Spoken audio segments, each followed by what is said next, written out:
Okay, yes, indeed. We're joined now by Mr. Wallace Matoye, the DG of NECA. Good morning. Thank you for coming on today. Good morning, and thank you for having us again. Well, here we are. We know that private sector had offered different fees, 48, 52, 57, 60, 62. But here we are now. So, I know you put up a statement as well, but, and people have looked at that statement wondering, okay, what next now for the OPS? Well, thank you once again for having us. I think the first thing is to commend the president at least bringing the closure, a seeming closure, because it's not closed as it is. A seeming closure to this is part one of the whole conversation. But there will be a part two. Yeah, there will be a part two, and part of the part two is part of the things we share now. Putting a closure to it and coming to terms, or Labour coming to terms with the reality of the 70,000, which to us is good enough.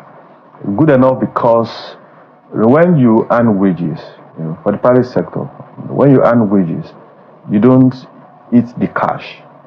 You plow back the cash in purchasing goods and services, and it feeds back into the production process. So it also aids the development of the private sector. So once you keep the flow going, then the capacity of private sector increases.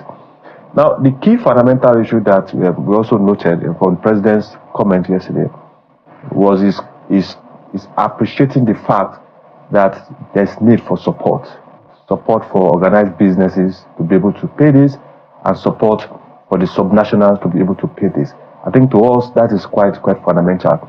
And during the conversation at the national minimum wage committee level, in fact, one of the premises for our agreeing to 62 was that government must support with A, B, C, D, E, F. Mm-hmm. And it wasn't, I don't want to call it an agreement, but there was a deep understanding between the government representatives and the organized private sector representatives that these supports, they are very necessary, they are very important for us to move ahead with the 62,000. Now that it's now 70,000, I think the government needs to expeditiously come to terms and agree on those support for organized businesses, so that we all will move forward. Let's have a look at some of those demands. Do we call it requests or suggestions, which you also listed in your statement, which you now shed a little more light on that. So all of this that you listed there now, which you are requesting, I hope you can see this, but so is this this came from, you say the president said there's need for support, and so when you listed all of this, you expect that the government will make commitments and uphold all of this if the organized private sector is to pay this minimum wage. Is that your point? Well, our point remains, we want to trust the president that its support, its context of support, its content and context of support aligns with the conversation that we had with the representatives of the government during the national minimum wage conversation. Mm-hmm. So we don't want to preempt or be unnecessarily agitated because of those issues. But we believe strongly that this request, they are germane to the survival of the organized private sector. And even if we agree on a figure, even if a figure is announced, the fundamental part of it is the capacity to pay. And I think we're all in agreement. We're all in agreement with Labour that there is very, very important need for the capacity of the private sector to be enhanced to pay. I don't know how the OPS came up with this, because that very first one, reversal of increase in electricity tariff, I think that was part of what Labour too were asking, but clearly it doesn't appear feasible. Nothing is invisible, nothing is impossible. If you want growth, if you want development, then you make concessions. If I can't meet up my production and production capacity, if a factor is strangling me from progressing, is strangling my capacity to create jobs, is strangling my capacity to maintain jobs, is strangling my capacity to expand, then you have to look at those factors. So wait, as things stand now, can the OPS pay this minimum wage now? As at this morning, it will be difficult for the OPS to pay. It wasn't a joke. I think very important to say this. It wasn't a joke. The whole conversation at the committee level, it wasn't a joke. It was very intense conversation. It was very emotionally draining conversation we had. And for the whole OPS to come up with this list, we were not cherry-picking lists. It was a list that was looked at dispassionately by the whole stratum of the OPS, that this is what we need for us to remain sustainable. We're not talking of competitiveness now. So you have to be sustainable first before you move into the realm of competitiveness. And now that the president has mentioned the issue of support, we believe strongly that is referring to this context that were presented to government. You know, all the factors of labor, I've just taken a look at, the land, water, every other thing that goes into making an industry, production, and labor, that's human resources, is sometimes the one that suffers the most. It's sometimes the one that is least considered. I'm taking a look at what it is that organized private sector, what you say organized private sector cannot pay. That 70,000 naira, which amounts to 3,181 naira per day, if you were to look at it. Are you really saying that organized private sector cannot pay that? Now, the context, if you bring in this context, then we will have fallen into the whole.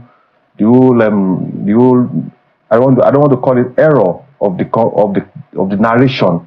What we are talking about we are not talking about salary. We are talking of the minimum, the lowest. That's what we're saying. Which nobody should pay. Exactly. Yeah. The minimum, which perhaps nobody should be. And I know that certainly would affect gradation. There will be consequential adjustments as a result of this. I'm not going to imagine that, perhaps as a result of this jump from 30,000 naira now to 70,000 naira, which is well over 100%, yeah. that the person at the top is going to be asking for 100% increase. Is that the fear of the organized private sector? It's not, the real context of the minimum wage. It doesn't affect, there are some levels, it's for the most vulnerable workers. Indeed. So if we all agree that it is for the most vulnerable person, is the organized private sector maintaining that they cannot pay the most vulnerable person 3,181 naira, if you were to say that we have 22 working days in a month? Okay, let me expand the context for more clarity. Now, in the private sector, you have different strata of organizations. You have the big ones, you have the MSMEs, you have the highest paying organizations, the multinationals. Now, the wage in the private sector, across sectors, we have over 40 sectors, from food and beverages to oil and gas. Like the oil and gas in the private sector, the minimum wage in oil and gas is over 300,000. Mm-hmm. Now you have some other sectors that are paying over 100,000 in the context of the kind of structure they run. Yeah. Now you have some other sectors in the private sector that are paying 50,000, that are paying 60,000, that are paying 40,000, even when it was 30,000. Now, what we are talking about is a national minimum wage. That when it is passed, it binds everybody. Mm-hmm. Now, if you take the minimum wage too high, now you will have compromised those in the private sector that are struggling to be competitive. As I mentioned, and the basis of our argument at the committee level, when we came up with the 52,000, the first offer we did, was to look at the whole strata of the organized private sector. Some are paying some are the highest payers. You have some at the lower payers. Then look at what's quantum, or what there's something they call in statistics the quartile. What is the best quartile that we capture the least of those, the most struggling of those businesses? That if you put this figure in this range, yes, the most struggling of businesses in the organized private sector will be able to pay. The percentile, you can't pick the highest percentile because you will have compromised every other person down. You can't pick the medium percentile because you will have compromised those down. So you look for the modal percentile. And look, everybody in the private sector should be able to pay this. That was the premise for us to arrive at our first offer. Then the course of negotiation, we went back to our members and said, okay, we can still consider this. So it was statistically, it was 52.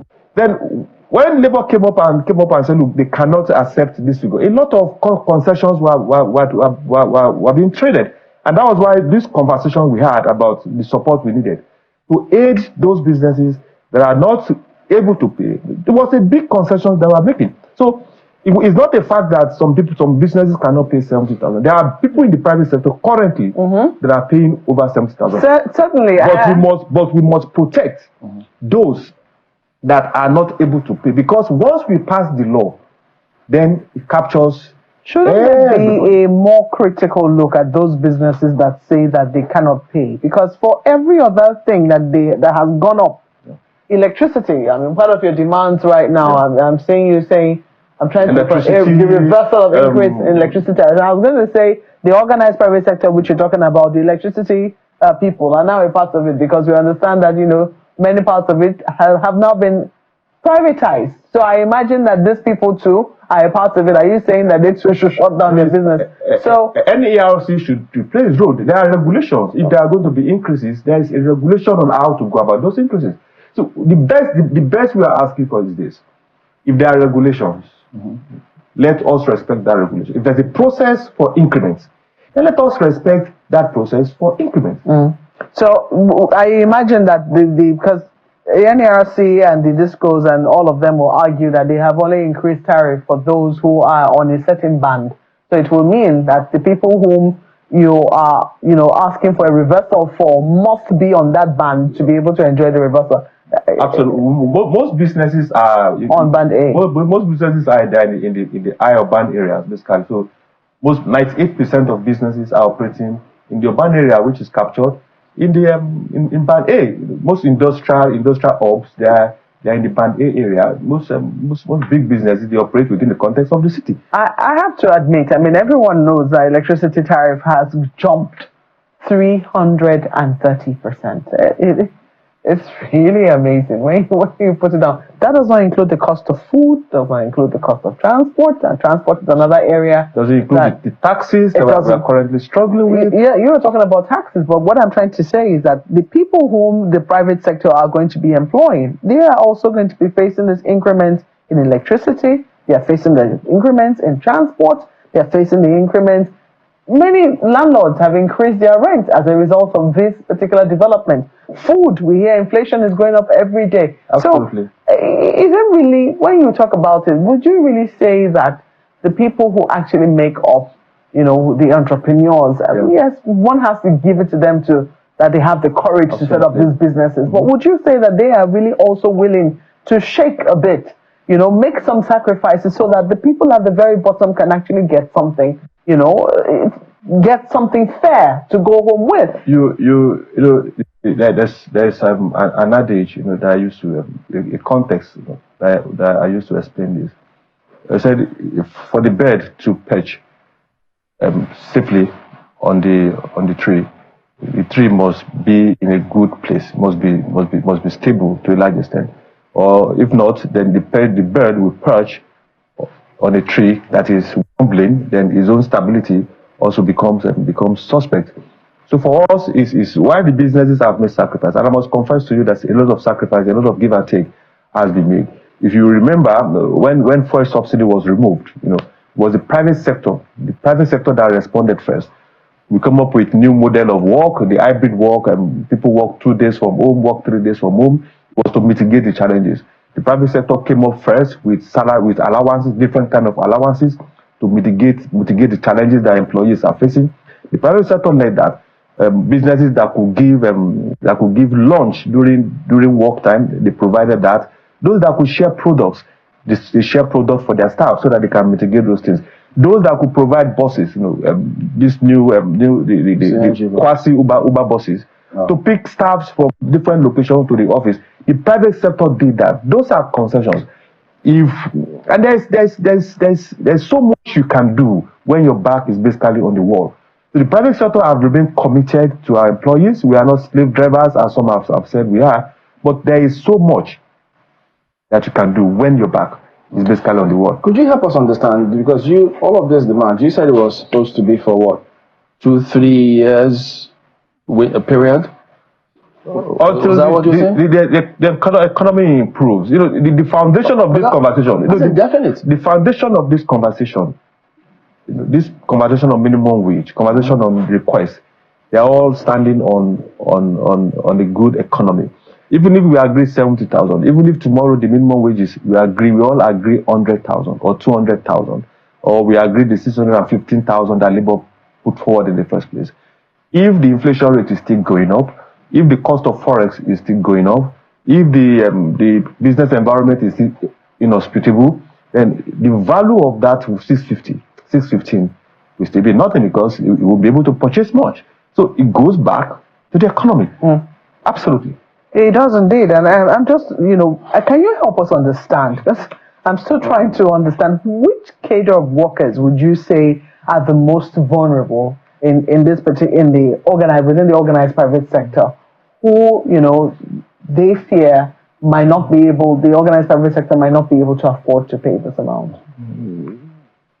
The 70,000 as announced, if you look at the MSMEs, let me pick the SMEs first. An SME from the context of the national definition of SMEs, and businesses businesses that employs between 1 and about 50, and then 1 about 200. And you look at those, the security guards, according to the ILO context, employees that are defenseless. Not even those that are technically in the union. Those that are basically defenseless. We talk about the contract workers. We talk about the guards.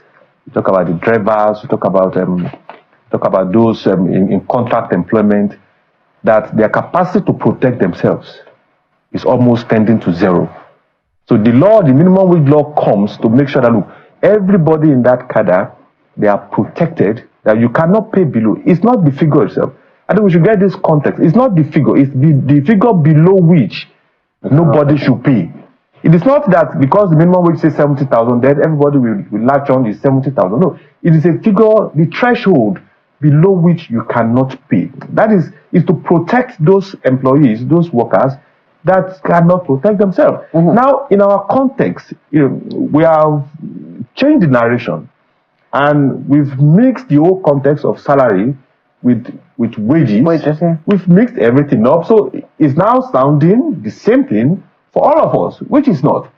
So for us, it is to protect the most vulnerable workers, those that I've mentioned, those whose capacity to protect themselves is tending to zero. Do you think that NECA could actually begin to make the case? Because we have seen this argument, even as it proceeds, that perhaps those kinds of, those levels of workers the hours that they work, for instance, should be deregulated.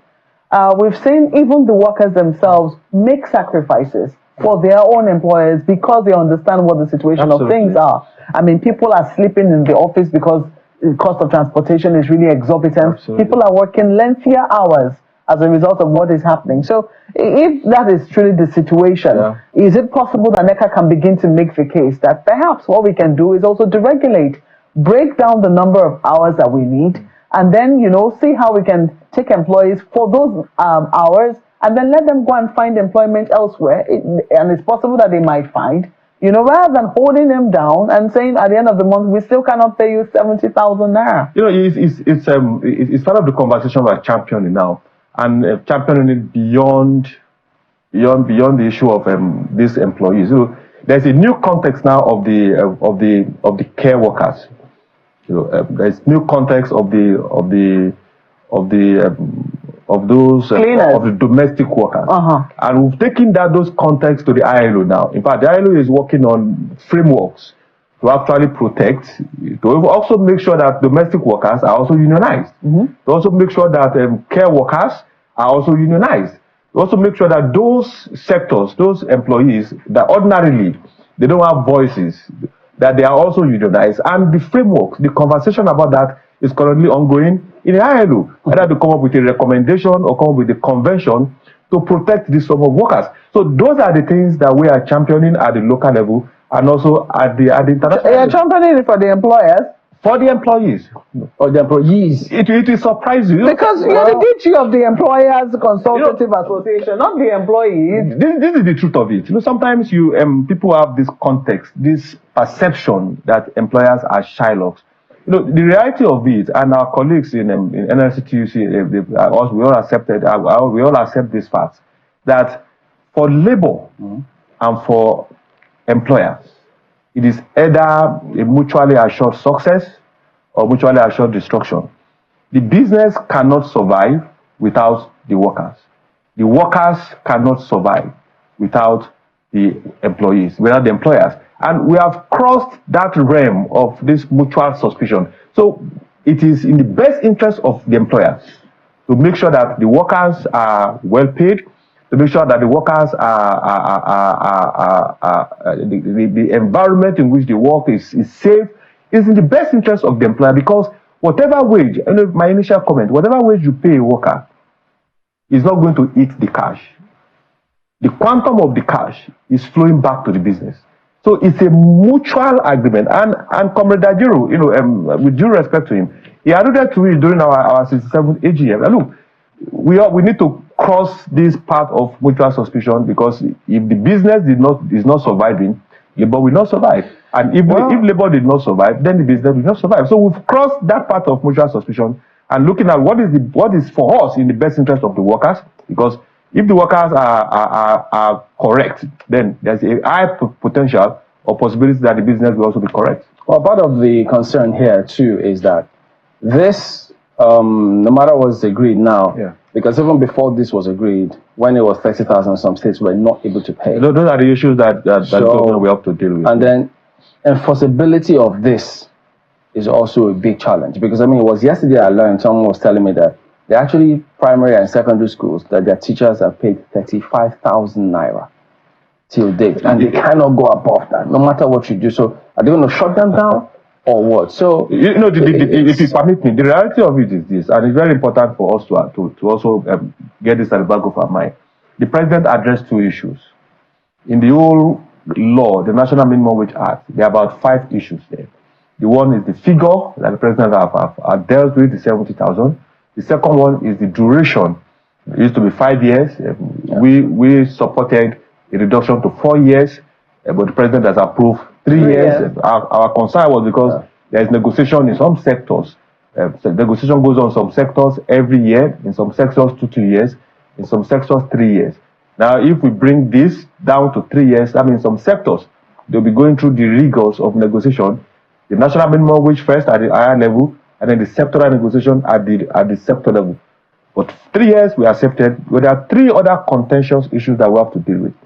The issue of violation and enforcement, which is going to be a big issue. Because you mentioned the issue of some state governors that are not paying. So how do we address the issue of violation and enforcement? How do we address the issue of penalties of those that have violated? And then of critical importance to us also, how do we address the issue of exceptions? Because the last law in 2019 create exceptions for some businesses. So those 3 issues are not being addressed, and we believe strongly that when we get to the National Assembly during the public hearing, those issues... Is that the part 2 you were talking about? That is the part 2 I'm talking about. Ayo. One of the issues that comes to me straight up, Mr. Smarto Unide, is, first of all, I'll ask you, how much are we at risk of people losing their jobs as a result of this announcement, which is yet to become a law? In 2019, during the height of COVID-19, where businesses were not even working at all, where the environment was critical, employers signed an MOU with organized labor that would do everything within the context of our capacity that no worker will be retrenched. And we kept faith with that MOU. And we believe strongly, even within the context of this new national minimum wage, we'll do all our best, all that is necessary, trusting that the government will also do all that is necessary within the context of its limitation to support organized private sector, that no employee, as much as possible, is laid off because of this new reality. Well, the reality of business is also not lost on us. I mean, the business, as you said earlier, the business has to survive for the employees to survive. It is only natural to expect that every businessman or every organization will protect the survival of that business and possibly even shed some weight Absolutely. in the interest of, in the larger interest, as we say. So again, I ask you that question. And I'm asking it so that those who are also having conversations with you in part 2 will also know that the risks are there. So if you would, what are the risks? What are the likely? Because now a lot more will be expected by employers from the employees, because when you pay more, you expect people to do more. So how much are we at risk? What are the things that have to change from the perspective of the employee if the employer is expected to keep faith? First on the table will be the context and content of productivity. And we need really to redefine what productivity is now, with the context of this new direction we are going. We all have to agree on the need for improved productivity. We all have to agree to continuously innovate. Innovation will play a lot of role within the context of what we're doing. We all have to agree that there is need for reskilling. For employees, there's need for reskilling. There's need for individuals to take more responsibility for their growth, even as the business continues to support. And for government also, there's need to live up to its commitments to continuously support organized private sector.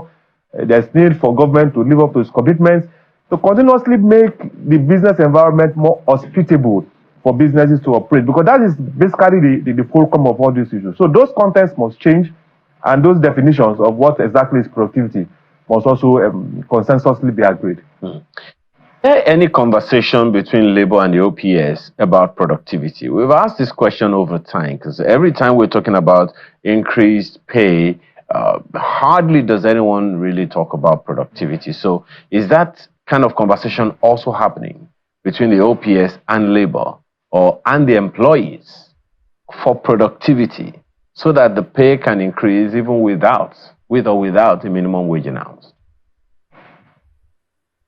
At the private sector level, because government is an employer, at the private sector level, there's always what we call key performance indicators at the beginning of the year, where targets are set, where targets are reviewed on the go, probably quarterly or by annually.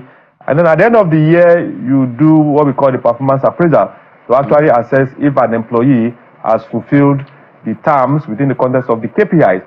And those that didn't fulfill it, you come up with personal development plans for them to also help them to meet up those performance.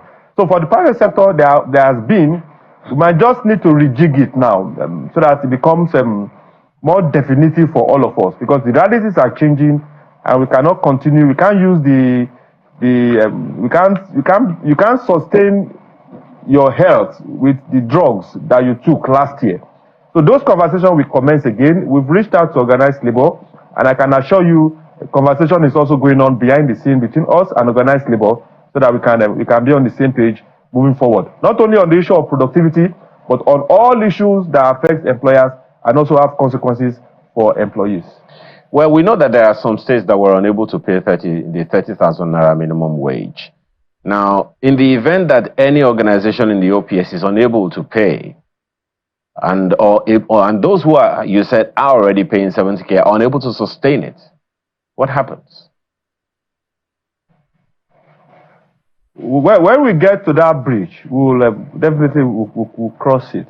But I can assure you, the OPS is committed, the OPS is willing, the OPS is a veritable partner, not only to government, but also to labor, to ensure that we cross this bridge and move forward from this conversation of national minimum wage. I think it has dragged significantly since 30th of January, when the committee was set up. We are committed. We are available to continuously collaborate with government and collaborate with organized labor to address these issues as they arise. So, as it stands now, they're going to go back to the governors. Labour will go back to their constituencies. I think we're just going to rubber stamp some of these things, but it's still going to be a huge challenge, because all of those concerns. But do you have any indication whatsoever that government will go on with at least some part of the support that you're seeking? We are convinced from the body language of the representatives of the federal government and the state government during the conversation at national minimum wage We had very deep conversations. We're convinced about the conversation. We are convinced about their credibility, that they will take those concerns and this request to the federal government. And when the president mentioned support yesterday, we also believed, because we also had meetings yesterday, the private sector representatives, we believe the president was alluding to the conversation that was held by the private sector, between the private sector and its representatives, alluding to those requests that we made during that conversation. So there's no reason to doubt the government or the credibility of those that represented the government at that committee. And we are hoping that they will look at this, not only look at this, but expeditiously put life or give life to this request. And probably call the representative of the private sector to also shed more light into this, as the president has called organized labor to this. Hopefully, we'll also be able to give the president and the government our own triggers as Labour did. Well, at the end of the day, even if you give them all those boosters, well, there are some huge challenges that we'll have to grapple with in the oil sector, security, in transportation. So absolutely, all of these things are government functions that if and when they perform all of those things, it will have a great impact on what they say ease of doing businesses. So those are huge concerns, but how they go ahead with this is going to be a lot. You know, you can't do everything. The reality of it, and we all know this, the multifaceted challenges or multidimensional challenges that this government inherited, we all have very good idea of it. You can't solve them with a magic wand. You know, and what we have advised is, look, just pick the priorities. What are the priority areas that we need to deal with? And you cannot for government in terms of policies. Yes, policies. You cannot pick those priority areas alone. You know, selecting those priorities areas must be inclusive, so that you don't shave my head behind my back. Was anybody able to raise the concern that, look, many of these challenges actually stem from our politicians? Because if, for instance, they look at, because when they talk about, oh no, federal character, equity, some of this is inimical to economic development. Absolutely, policies. I totally agree with you. Absolutely, in the private sector